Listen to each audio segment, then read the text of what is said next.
You're thinking about playing Epic 7 but want to know the pros and cons before you invest or even bother. Let's talk about the negatives and the positives and then the best emulator to play this game on as a bonus. Let's start with the negatives. Epic 7's most obvious problem is the gear system. Although I personally don't find it too problematic as I enjoy the grind, many people find the gear system riddled with RNG, which makes you completely feel pointless. For example, imagine using up an entire month of grinding but get almost nothing out of it. To play this game, you need to expect failure or you will be disappointed. It's not all bad as grinding is auto in this game and the gear is luck based, so it's not like you're always going to have something bad. The second problem is the Moonlight Hero system. I've been playing this game for 2 years with only $15 as a budget per month, and I still don't own most of the Dark Light heroes in the game. They are hard to get and it feels very limiting, even though they are mostly needed for competitive PvP. But I do own 99% of all elemental heroes in this game, so it's only a light and dark issue. The third problem is gold in this game. Gold is almost always dry as you completely have to use it to refresh shop if you're not a spender to get summons or for gear upgrading. There's also no gold dungeon in this game, so your best way of getting gold is passively through grinding for gear materials. The fourth problem is awaken and skill upgrade drops, also known as runes and catalyst. It's almost never worth grinding for skill upgrades or hero ascension since the drop rate is incredibly low. This forces people to wait until buff events like 50% drop rates to begin farming. It's pretty much just farm new events and gear materials, and then once a month when the buffs arrive, you focus on hero ascension and skill enhancements, which is limiting. The fifth problem is combat RNG. In this game there are two mechanics that add RNG, 15% and speed RNG. 15% means any debuff you inflict has a 15% chance to fail, regardless of how amazing your hit chance are. Imagine having a perfect PvE grind setup, but to fail because the enemy boss has a 15% chance to ignore your debuff at all times. This is especially frustrating in PvP as it makes crowd control less reliable. Speed RNG means that every hero in the game gains between 0 to 5% extra speed. This makes it frustrating in PvP, especially since when someone who has 300 speed can be outsped by someone who has 295 speed. So even if you have superior gear speed, you can still be outsped. Finally, the last problem in this game requires effort and investment.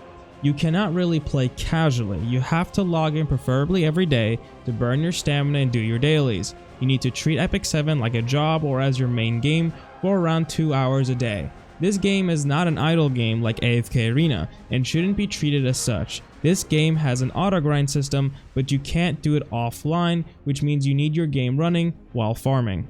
Now keep in mind that every negative I mentioned are, albeit slowly, being addressed. The first positive is the graphics and models of Epic 7. There are no chibi heroes and the animation is top tier. The voice acting is also pretty well. Fall to despair. Rest for all. The second positive is that you can farm for summons. Sky stones and gold are needed but are given like candy. The third positive is that this game is very free to play friendly. You can almost do anything in this game without spending a single dime. The fourth positive is the pity system in this game. Every banner has a 1% chance to drop the chosen hero, which may be seen low, but it's the only hero available in that banner. It's not like Genshin where you have a 50% chance to get some other 5-star hero. Also, after 120 pulls, you hit pity and will have a 100% chance to get it on your next pull.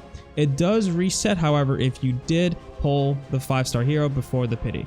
As for the Moonlight Hero system, there is a pity which is 200 pulls, but it does not reset when the banner changes. This allows you to eventually get a light or dark hero.